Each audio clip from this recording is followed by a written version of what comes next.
Hey everybody!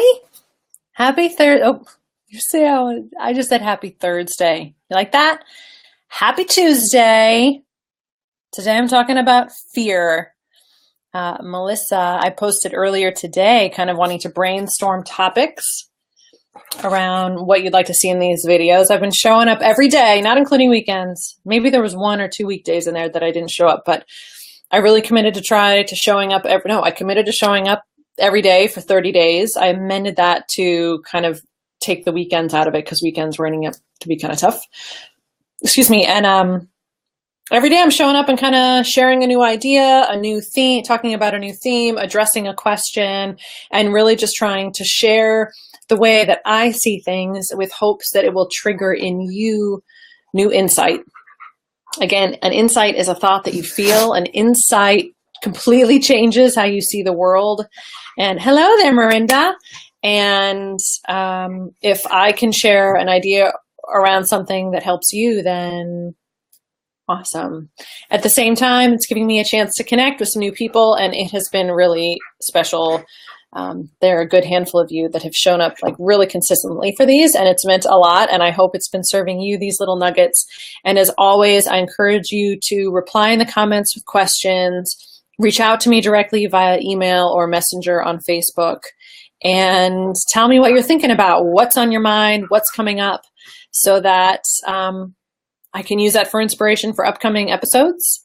I still am not sure what I'm going to do when I'm done with this string of things, but it's really awesome being here regardless. And I just want to put up front, because it's the past few days I have connected with some new people, and it has been really awesome. As a coach, I bring on partners, clients who I help them do the thing that they most want to do and really break through the things that they're feeling stuck behind. And if you want to explore that, as always, you can find me at allegrastein.com/coaching. And I just want to let you know that it is not a coaching call. It is not a sales call. It's really much like if you and I were to meet in a coffee shop or at the park and just sit down and chat for a little bit and learn about one another and see if there's a possible fit. And if there is, great. And if there's not, great.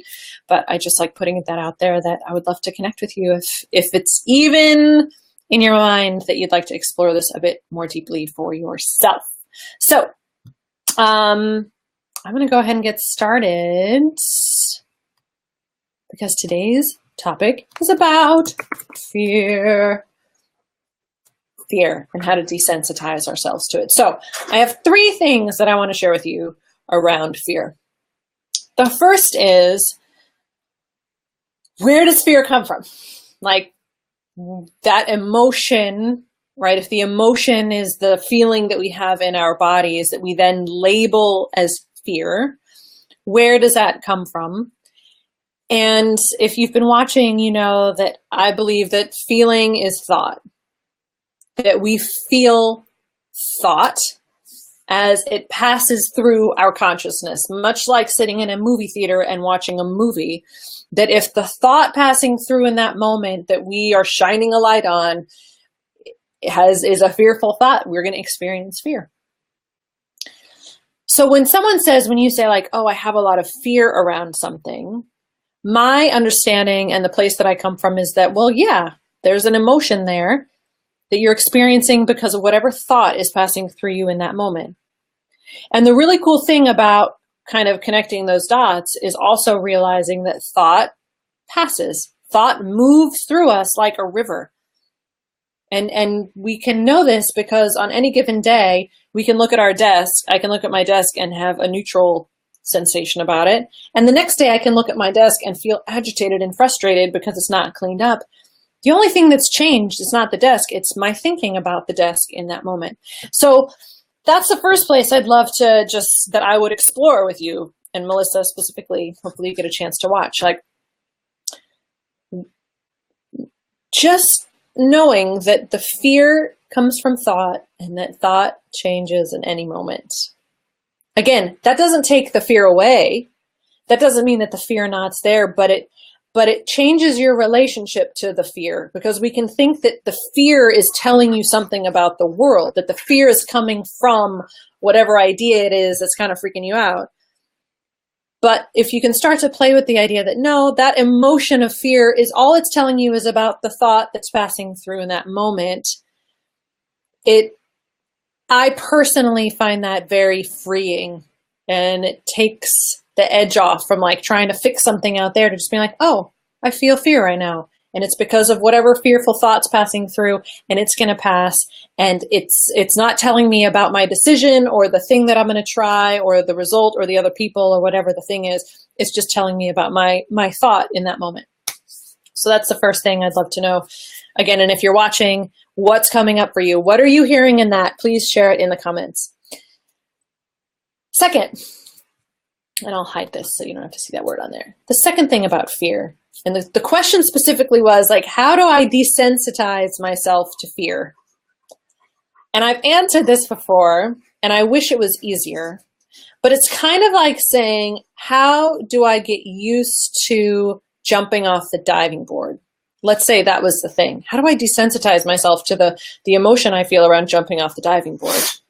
And when it comes to something like that, it's pretty easy to see that the way to get used to jumping off a diving board is by jumping off the diving board. By not just sitting there staring at it, but saying, well, I'm going to just keep jumping and jumping and jumping until jumping off the diving board doesn't carry any emotion to it. So you've done this before. Like whoever's watching out there, you have something in your life that at one point you used to be nervous about, and now you are no longer nervous about because you did it. And Melissa, I know a little bit about you, and I know that you have things in your life that at one point were scary, but now aren't. Not because you avoided them, but because for whatever reason you chose to stick with it, to do it again and again, and now the fear is no longer there. So there's that second piece of the puzzle. One is understanding kind of what fear actually is, so we can maybe not take it as seriously as we're used to. The second thing is realizing that the way out is through sometimes, and that if your question is, how do I get used to fear? My answer is, you do the things that are scary. And you do them over and over again, kind of like doing this. Like I'm still a little scared when I come on here, but it's gotten a lot less. The first time I was like, oh, hi everybody. Like, I don't know what's going to happen. Now I just show up and I do my thing. And that edginess is gone. But the bad news is that it wouldn't have gone away if I hadn't done it. That's the catch, is that you can't think your way to not fearing it. You can recognize fear for what it is. And then you can kind of like take the action despite the fear and then be like, oh, okay. And then do it again. And it's like all of a sudden that energy and that thought that's used to passing through realizes that you're not going to stick with it. And it kind of gives up like, well, that's just a waste of nervousness at this point. So the fear just dissipates as you continue to do the thing. So that would be the second piece. The third thing, and I'm going to share this. I will share this in a link. Actually, I think I have it here. Oh shoot, I'm gonna have to find it again. Did he get rid of it for me? Is it not here? Hold on. I had this whole little post opened that I was gonna read from you, and I think the time, like he timed it out. But so the other day someone sent to me a TED Talk by Tim Ferriss, and it's all around this idea of fear setting, and the idea that if fear is really keeping you blocked up, if fear is genuinely stopping you, one of the ways to tackle it is to really, really define your fear. And I had this thing open, but his site totally like blocked it out. I was going to read it for you. Oh, I think I have to like, I'm going to do it. Hold on. I have to enter my email address to like unlock the content. So I'm going to do it. Okay, I found it. So here we go. So I'm going to read to you directly from this post from Tim Ferriss because I find it very insightful. And what I would love to know, again, is what you hear in it, what's coming up from you as I'm reading it. Please feel free to share in the comments, either live or not. So here are the questions and actions that he talks about in terms of like defining your fear and really getting to know it very well.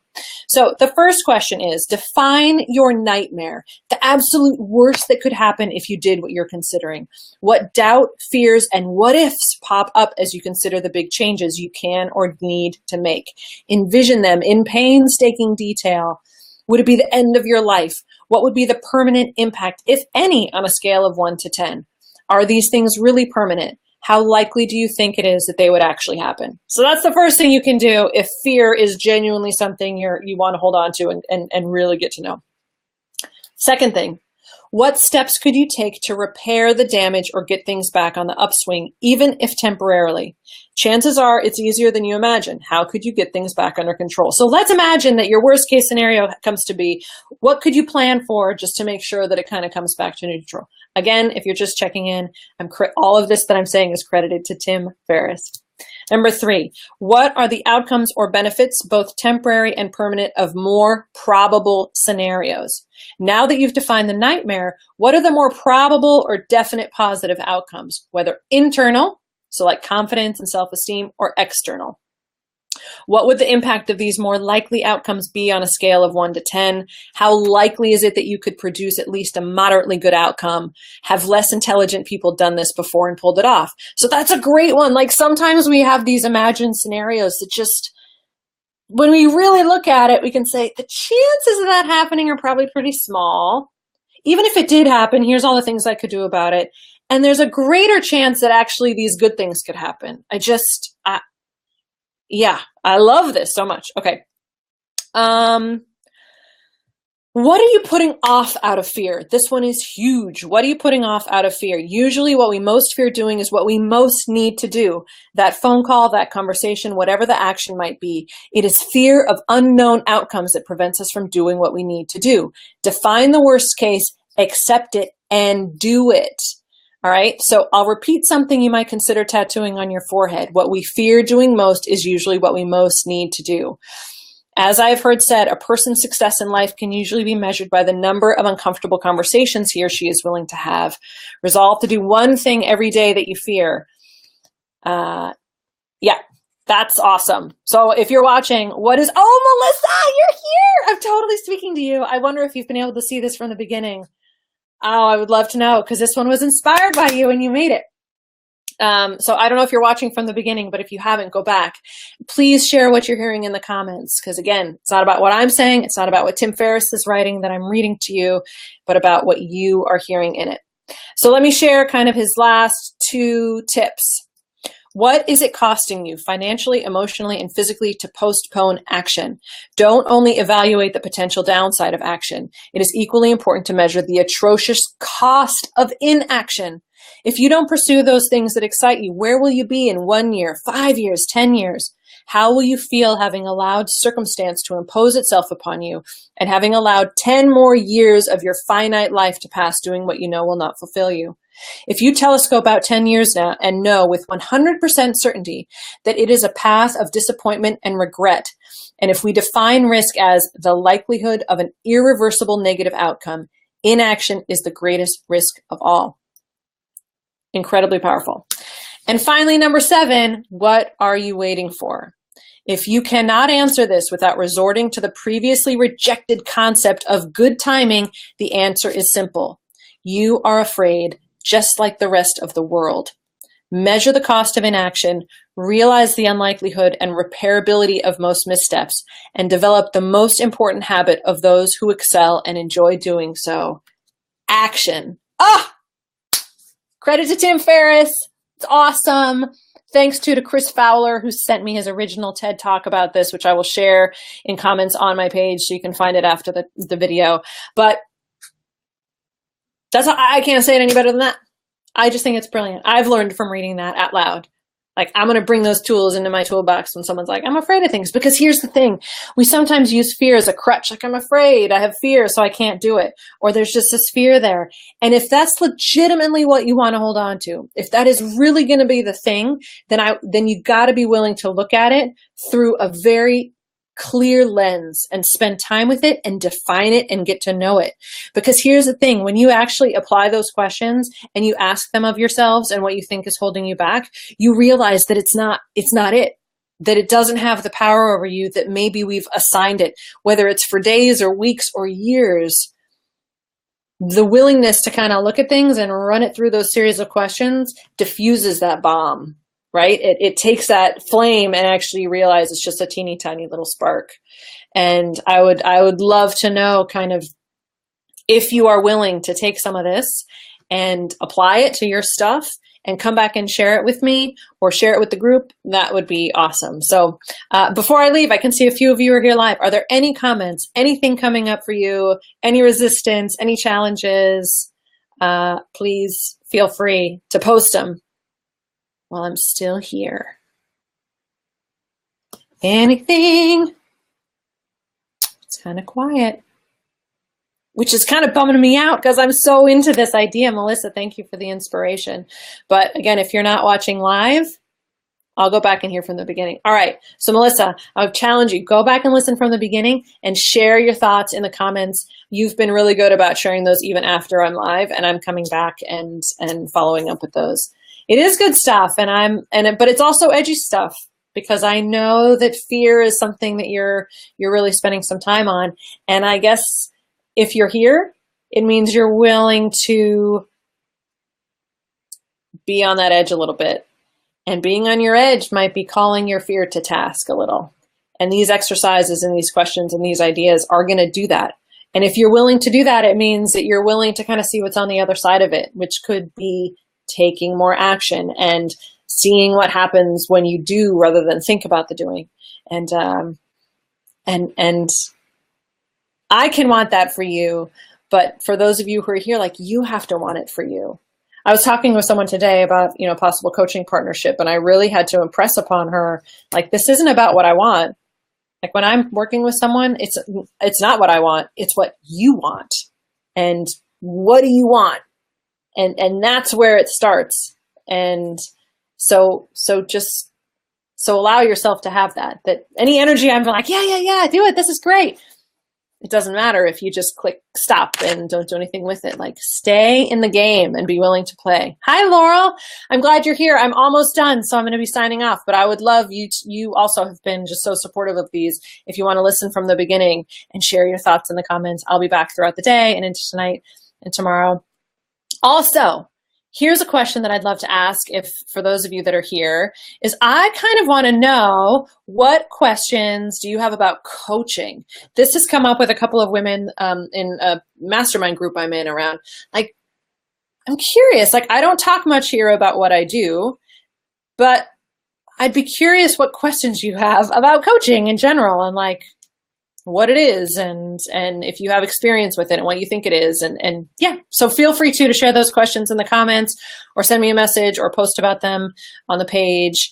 And yeah, we'll see what I come up with tomorrow. If you have any theme suggestions, much like I did today, I put the call out today, and this topic, which I'm so happy came up, was inspired by one of you. So if you've got something, feel free to send it my way, and I'll work it into the rotation. Thank you for the likes and the hearts and the shares. It's rocking my world. And if there's someone you know who's frozen by fear, please pass this along and invite them to watch and to connect and engage.